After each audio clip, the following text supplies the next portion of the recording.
Después de haber analizado lo que era una frase, y más específicamente una frase abierta, y todas las cosas que tienen que pasar para realmente llegar de manera convincente al quinto grado, vamos a ver ahora qué es lo que ocurre después.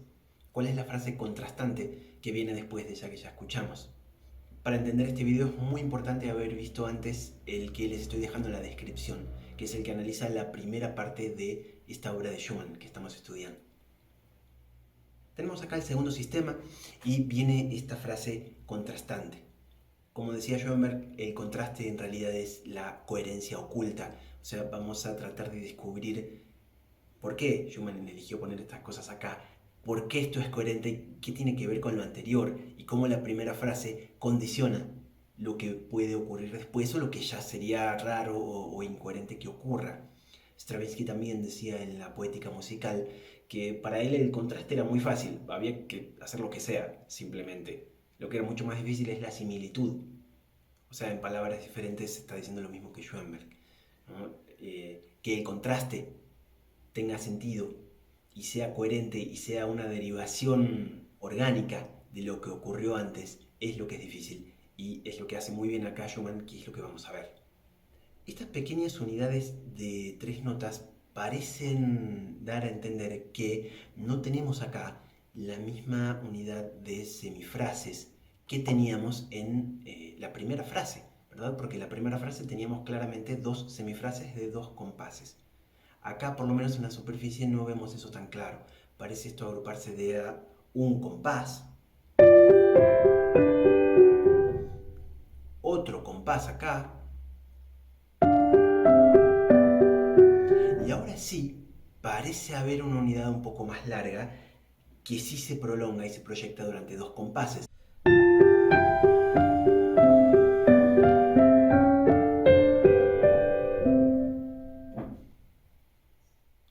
Es imposible dejar de notar cómo este la se escucha como un objetivo muy fuerte, porque en esta segunda frase sigue un planteo que ya había empezado en la primera, que es, como estamos viendo acá, que cada unidad comenzaba una tercera arriba de la anterior. Esa era la primera. La segunda comenzaba desde sol, una tercera arriba. Bueno, y de ahí descendía y quedaba así.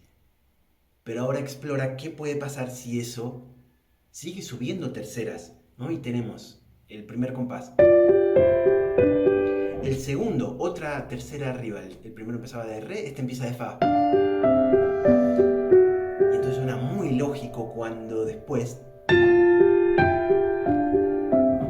esta tercera repetición variada porque es lo mismo pero con una modificación importante que es el ascenso en el registro. Entonces esta sí nos sirve para llegar hasta el final de esta frase. Ahora vamos a hablar con mucho más detalle qué es lo que está ocurriendo acá, en este final. Entonces un elemento que conserva de la primera frase es el ascenso por terceras. Está estructurada de manera diferente estos cuatro compases que tenemos acá, porque aparentemente se agrupan de la siguiente manera. Tenemos 1 más 1 y acá tenemos sí, una unidad más grande de dos compases. Es una agrupación muy efectiva y muy buena y se escucha este consecuente, lo que desciende a partir del la, como una suma, como una acumulación de lo que había ocurrido antes. Es una fórmula de Haydn y Beethoven descubrieron básicamente o inventaron, aprendieron a hacer, que los compositores románticos tomaron y que da una estructura de frase muy coherente y muy efectiva hacia la cadencia. Esta cuestión de que el 4 no es necesariamente 2 más 2, sino que puede ser 1 más 1 y después los dos compases ahora sí indivisibles, como nos indican un poco las ligaduras acá en la edición. Otra cosa muy obvia que por supuesto Schumann conserva es que el material melódico es simplemente un descenso por grado conjunto. En la primera frase. Ahora está eso también, por supuesto, pero está fragmentado, o sea, no lo muestra completo, muestra solamente las tres primeras notas. Y después, ahora sí, como habíamos dicho, lo sube a una tercera. Pero el re, do, si y el fa, mi, re es simplemente una fragmentación de algo que ya habíamos escuchado antes. Veamos cómo acompaña eso la textura que hace la mano izquierda. Por supuesto que el planteo de el pedal, de una voz acá que hace un sol, se mantiene. Y tenemos otra voz más acá, que es la que hace fa, mi, re, que por supuesto acompaña el descenso de la melodía por sextas paralelas. Eso más el pedal de sol explica completamente lo que está pasando. El fa sostenido, por supuesto, es simplemente una bordadura que hace la voz del pedal, ¿no? Esa voz intermedia, acá sí tenemos claramente tres voces, esa voz intermedia se queda en el sol y después hace una bordadura. Y eso es todo lo que hace. Inmediatamente después, decíamos, tenemos esto que transporta una tercera arriba, lo que teníamos. Pero vean algo que está oculto, que es muy interesante, que pasa acá. ¿Recuerdan que en la primera frase teníamos que el bajo al final hacía exactamente lo mismo que había hecho la melodía? Este mi, re, do.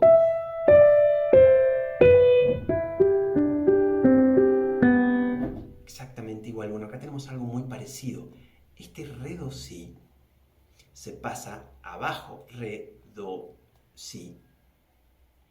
Y el fa, mi, re que teníamos al principio, lo que hace es pasar para arriba. Quiere decir que lo que hacen las voces es cruzarse. La que está abajo se va arriba y la que está arriba se va abajo.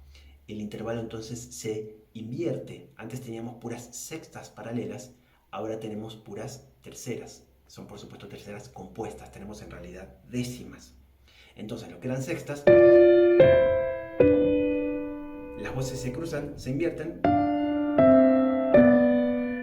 Y ahí, a través del intercambio de voces, tenemos ese ascenso de terceras en la voz superior y, por supuesto, en la voz inferior, el descenso de las terceras. El pedal de sol sigue estando activo, hace exactamente lo mismo. Y ahora sí tenemos el consecuente que, de verdad, ahora sí termina la frase.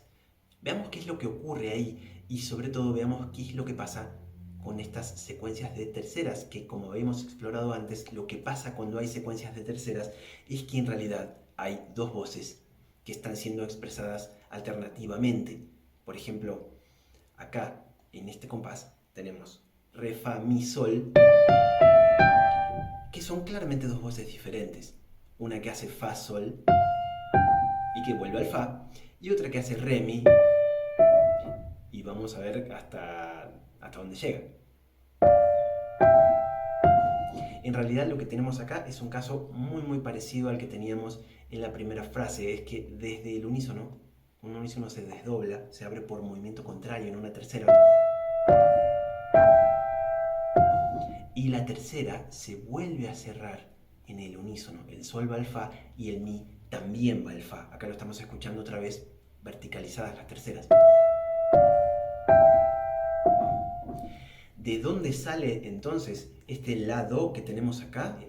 Bueno, por supuesto que sale desde este sol. El sol es la nota más próxima en el registro que se conecta con ese la.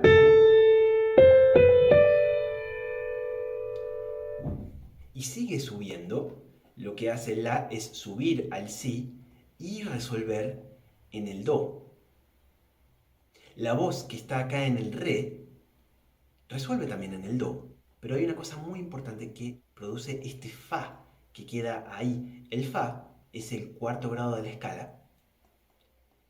Para resolver la tensión, lo que tiene que hacer es moverse al tercero, que es exactamente lo que hace. El fa es la nota que resuelve al mi.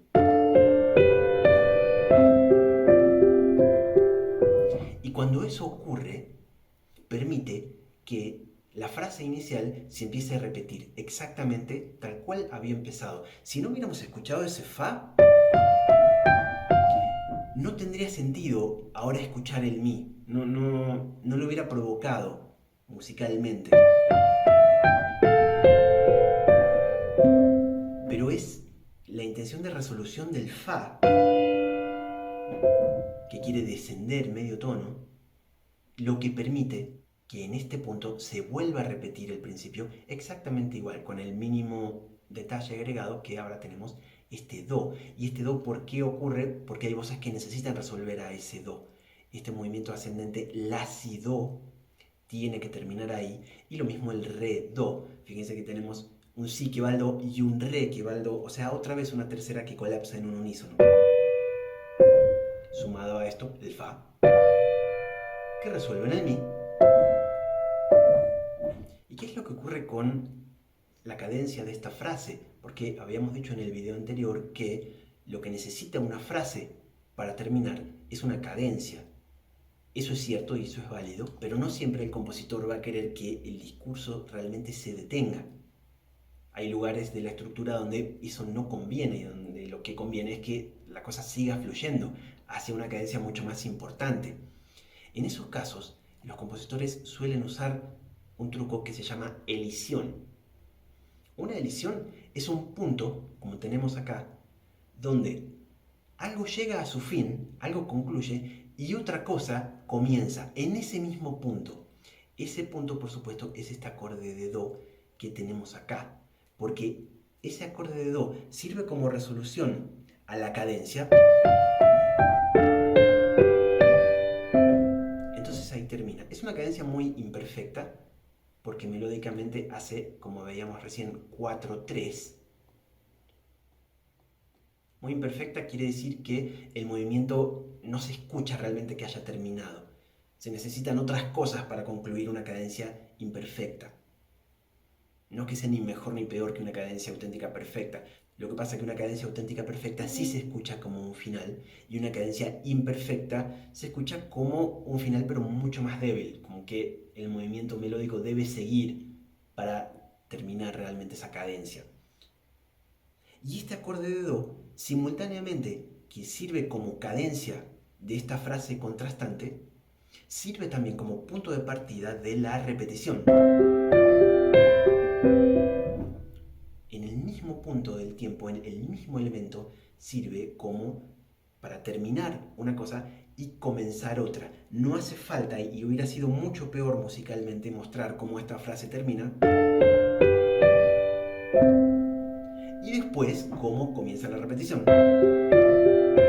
Hubiera sido mucho menos efectivo. Entonces por eso existe el recurso de la elisión, que básicamente es una superposición en el mismo punto de el final de algo con el principio de lo que sigue. Lo contrario de una elisión es una juxtaposición, poner una cosa al lado de la otra. Una elisión superpone las dos y el mismo punto funciona como final y como principio. De esa manera se puede tener una cadencia sin necesariamente tener una detención rítmica del discurso. Y las elisiones justamente se usan para eso, para evitar un descanso de la frase, para evitar que la cosa se divida en dos, cuando lo que nos conviene más bien es tener toda una unidad. Habíamos tenido en la primera frase una cadencia suspensiva, una cadencia en el quinto grado, y la siguiente cadencia importante va a estar acá al final de la obra y no en otro lado. No se necesitan más. Se necesita una cadencia al final de la parte A, sea abierta o cerrada, en este caso es abierta, y una cadencia al final. Por lo menos eso es válido para las pequeñas formas binarias como es esta. Como última cosa, por supuesto, el movimiento por décimas paralelas que comienza en el compás 2 de esta frase se mantiene a lo largo del compás 3 y básicamente eso es lo que propulsa todo el movimiento.